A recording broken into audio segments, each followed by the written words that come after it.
ಇದೆಯಂತೆ ದೇವನಹಳ್ಳಿ ಹತ್ರ ಬಸ್ಸಿಗೆ ಇವನು ಹೋಗ್ತಾ ಇದ್ದಿದ್ದು. ಆ ಹುಡುಗಿದು ಬಂದು ವಿಜಯಪುರದ ಹತ್ರ ರಣಗನಹಳ್ಳಿ ಅಂತ. ಇದು ಈಶಾ ಗೇಟಲ್ಲಿ ಬುಧವಾರ ಸಾಯಂಕಾಲ 4:15ಗೆ ಮ್ಯಾರೇಜ್ ಆಗಿದ್ದಾರೆ. ಹಾಗೆ ನಿನ್ನೆ ಏನಾಗಿದೆ ಕಂಪ್ಲೇಂಟ್ ಕೊಟ್ಟಿದ್ದಾರೆ. ಕಂಪ್ಲೇಂಟ್ ಕೊಟ್ಟು ಪೊಲೀಸ್ ಸ್ಟೇಷನ್ಗೆ ಕರೆಸಿ ನಿನ್ನೆ ಸಾಯಂಕಾಲ 6:30 7 ಗಂಟೆಗೆ ಬಂದರು. ಬಂದಮೇಲೆ ಅಲ್ಲೆಲ್ಲ ಬರ್ಸ್ಕೊಂಡು ಇದು ಮಾಡಿ ಎಲ್ಲ ಇದು ಮಾಡಿದ್ರು. ಅವರು ಹುಡುಗಿ ಯಾವುದೇ ಕಾರಣಕ್ಕೂ ನಾನು ಊರಿಗೆ ಹೋಗಲ್ಲ, ಅವನ ಜೊತೆಯಲ್ಲೇ ಹೋಗೋದು ಅಂತೇಳಿ ಹೇಳಿದ ಆ ಹುಡುಗಿ. ಆಯಿತು ಅಂತೇಳಿ ಏನೇನೋ ಮಾಡಿದ್ರು. ಸುಮಾರು 7 ಗಂಟೆಯಿಂದ ನೀನು 11 ಗಂಟೆ 10:30 11 ಗಂಟೆ ಆಗೋಯ್ತು. ಆಮೇಲೆ ಏನು ಮಾಡಿದ್ರು, ಏನೋ ಮಾಡಿ ಸ್ಟೇಟ್ಮೆಂಟ್ ತೊಗೊಂಡು ಅವ್ರ ಅಜ್ಜಿ ಊರಿಗೆ ಹೋಗ್ತೀನಿ ಅಂತಂದು.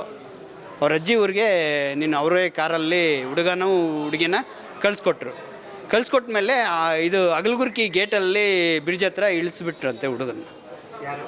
ಅವರು ಪರ್ಚನಲ್ ಕಾರಲ್ಲಿ ಕರ್ಕೊಂಡು ಹೋದವರು. ಅವರಪ್ಪ, ಅವರು ತಾತ ಅವರು ಮನೆಯವರು, ಹುಡುಗಿ ತಾತ ಅವ್ರ ಮನೆಯವರು ಕರೆಸ್ಕೊಂಡೋದಂತೆ.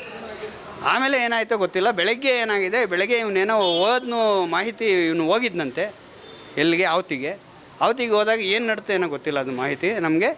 ಹುಡುಗಿನೇ ವಿಷಯ ಕುಡಿತಾವನಂತೆ. ಹುಡುಗನವ್ರ ಅಕ್ಕನಿಗೆ ಫೋನ್ ಮಾಡಿ ಹೇಳಿದ್ದಾಳೆ ಹುಡುಗಿನೇ. ಇವ್ರಿಗೆ ಬಸ್ಸು ಅಲ್ಲಿ ದೇವನಹಳ್ಳಿಯಲ್ಲಿ BGS ಬಸ್ಸು ಡ್ರೈವರ್ ಇವನು.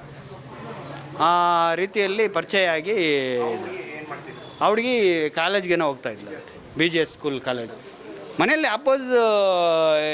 ಬೇಡ, ಅವರು ಚೆನ್ನಾಗಿರ್ತಕ್ಕಂಥವ್ರು, ಹುಡುಗಿ ಕಡೆಯವರು ಬೇಡ ನಮಗೆ ಇದು ಮಾಡ್ತೀವಿ, ಇಲ್ಲ ಹುಡುಗಿ ನಾನೇ ಅವನ್ನ ಮದುವೆ